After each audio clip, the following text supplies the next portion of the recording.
Hey guys, Luke with Logical Lacrosse here, and I'd like to welcome you to my new series. I'm doing a feature game every week where I'll give extra insight into this game. My game of the week for week 2 was Air Force at Denver.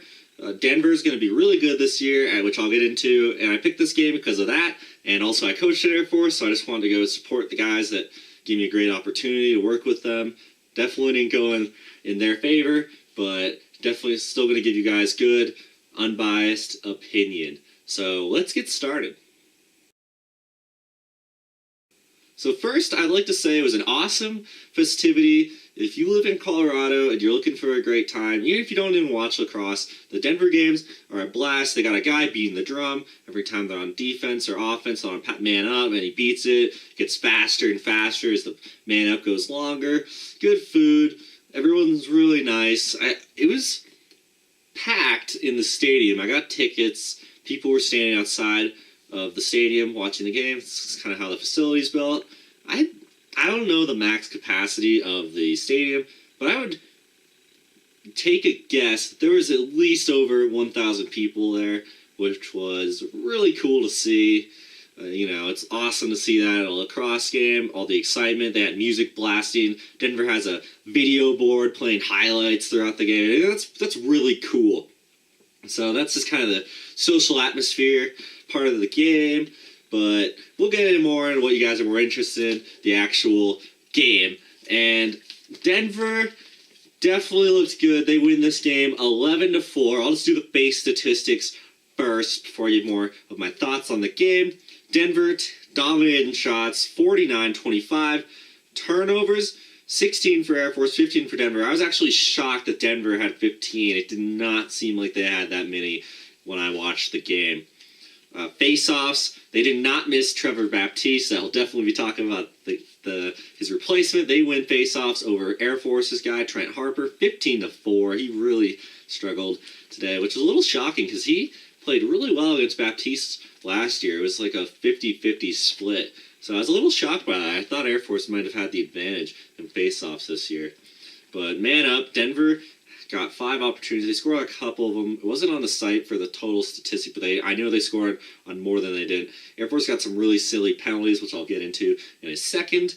Ground balls, Denver also dominated, 31-22. So I'll go to the player of the game next. So I'll start with Air Force. Brandon Jones, number 45. He played awesome. He's a D-pull. We missed him last year at Air Force. He was clearly their best defensive player, probably the best player on that whole team. His stats aren't going to overwhelm you. He had 1 goal, 3 ground balls, but he was always in the right spot. He had to cover Ethan Walker, and Walker did not get him much. Walker got him one time on a fake where Brandon overplayed him, but other than that, I mean, he really did a good job of keeping him shut down for most of the game. So good job to Brandon Jones. He definitely earns that. And Braden Host, he's a really great guy. I talked to him a lot last year. He wasn't our starter last year. He came in later in the year. But he had a career high 17 saves. He had some monster saves on crease just everywhere. 11 goals. He did not deserve to have given up that many. The offense really didn't help out the defense for Air Force, and that's kind of why they lost, and the deficit was so big. For a Denver player of the game, I picked Ellis Geis. He had 3 goals, and he's a true freshman, so what a great start to his college career. Brett Booz, 15 face-off wins. He replaced Trevor Baptiste. This kid is a true freshman.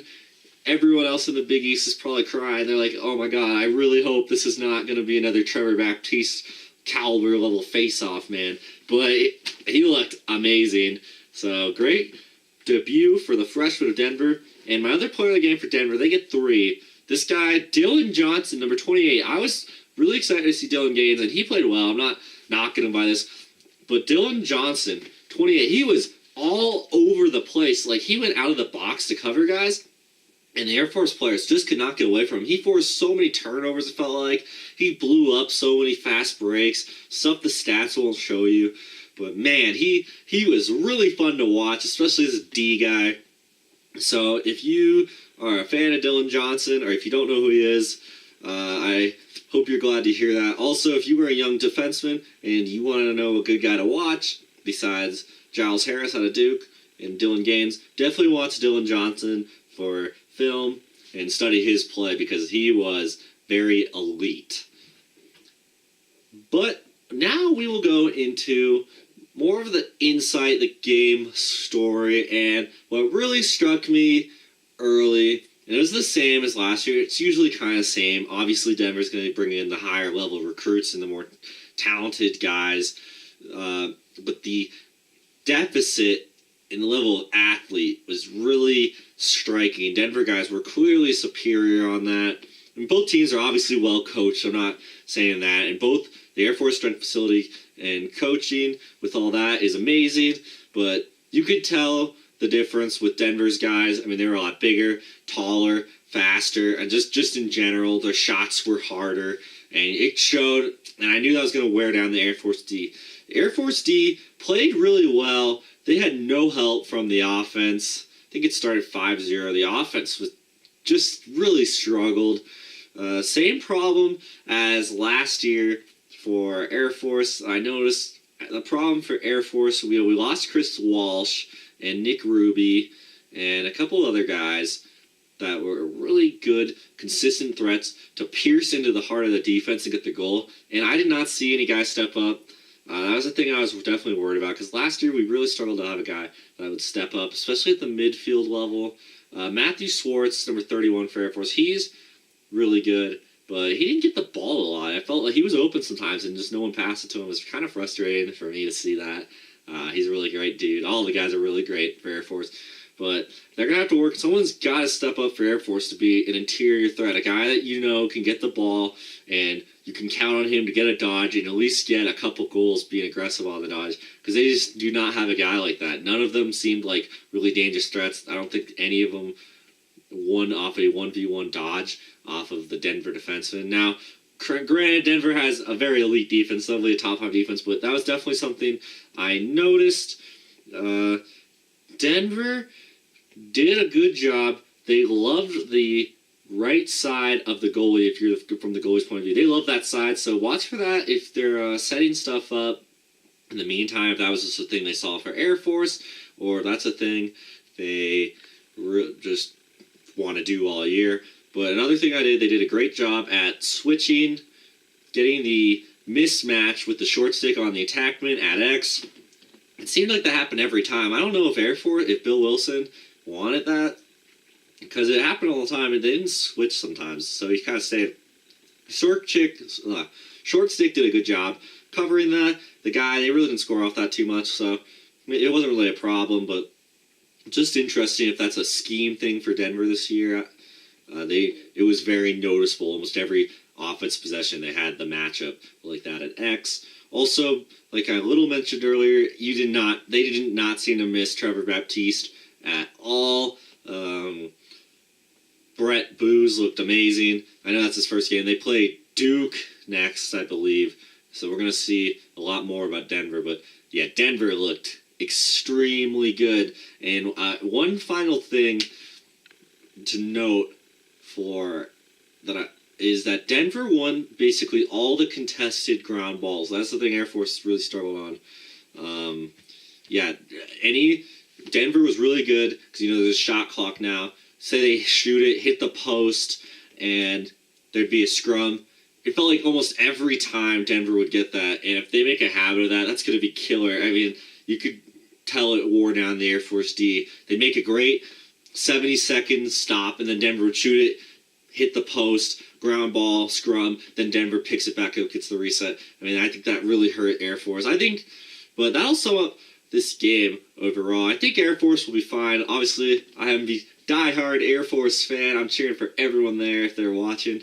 I'll be at the Ameris game next week. That will not be my game feature for this upcoming week. I haven't decided yet. There's a lot of interesting matchups to really analyze for you guys. But that's it for Air Force Denver. Very exciting. They are going to be a very good team this year. I mean, I don't even think I saw Austin French. He's on the roster, but I did not see a number 4. So I don't know if he was injured or in trouble with coaches. I'm not going to imply that he was. He probably wasn't. But I don't know what was up with that. 'Cause they didn't miss him this game, but they might later on in the year. But guys, that'll sum up everything for this game feature with Air Force at Denver. Again, Denver won 11-4. If you liked this video, please leave a like and possibly subscribe. Helps build this up. I love it. I get amped when I get a like or a comment or a subscription from someone. I get so excited.